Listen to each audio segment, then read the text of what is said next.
Peter Navarro is President Trump's senior counselor for trade and manufacturing. It's been a year or two since we have had a nice chat together, Peter, but you join me now. I'm grateful. A year? It's been like 5 years. I remember it being, last time I saw you, I don't know if you remember this, I was on that beautiful set you had in New York. That was just spectacular. We always have a fun conversation. So it's good to talk to you again, sir. Right. Well, I'm looking forward to this. Reciprocal trade, you said. Yes, it's sir. the most fair thing in the world. If they're cheating us, you said, that shouldn't be allowed to happen. Now, today's policy is, it's not just tit for tat, is it? This is about changing fundamentally the terms of trade with which you do business around the world. It's about a historic structural readjustment of a trading system that simply doesn't work, particularly for America. We run, Richard, trillion-dollar trade deficits every year. As the great Warren Buffett has pointed out, that's just shipping our assets offshores and getting us deeper into debt.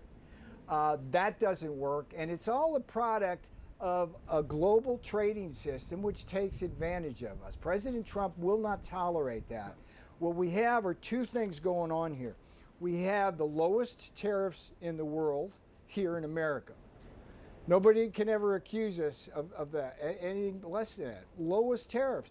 But we also have the lowest non-tariff barriers. And so in the VAT tax, President Trump called that specifically out today. Europe's VAT tax acts not just as a high tariff in addition to Europe's high tariffs, it's also an export subsidy. So it's like it becomes very difficult for the U.S. to compete.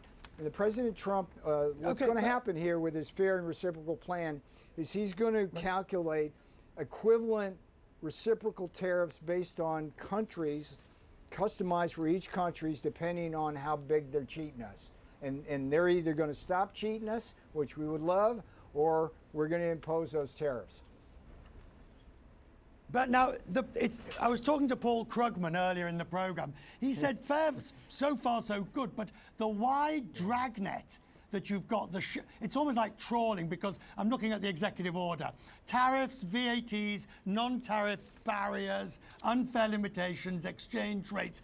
Essentially, you can take anything and say it's an unfair terms of trade. And that's more, I mean, that could cause a much wider intent than you really mean.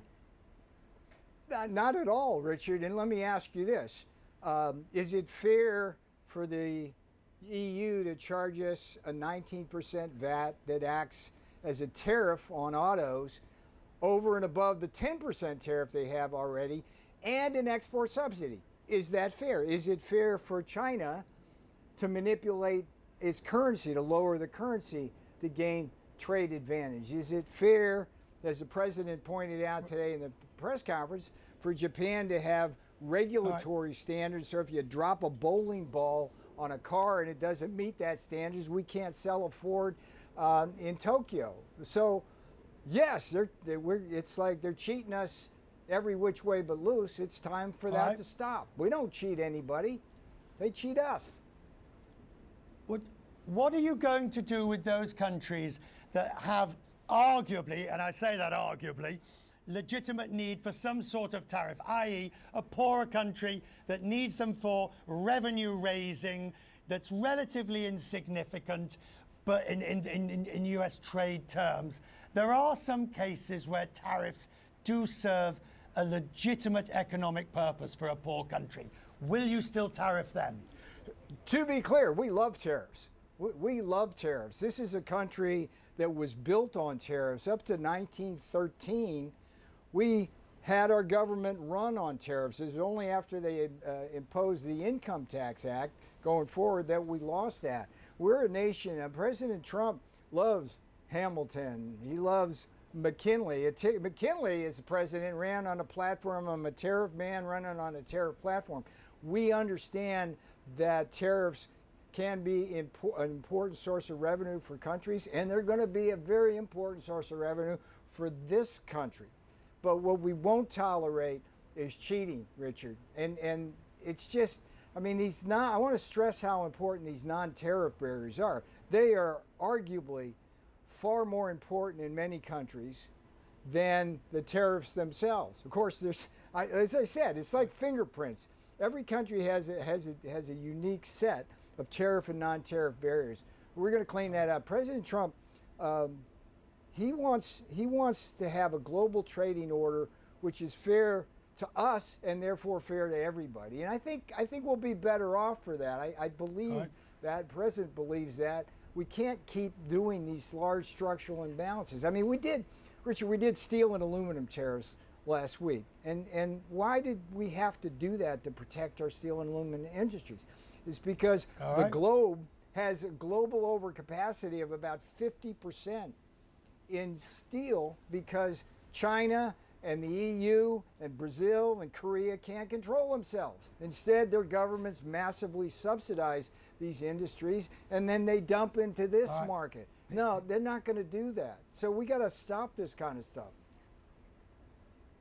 Peter, we have to stop here for the moment. I'm going to ask, next time we speak, face-to-face in Washington, do we have a deal?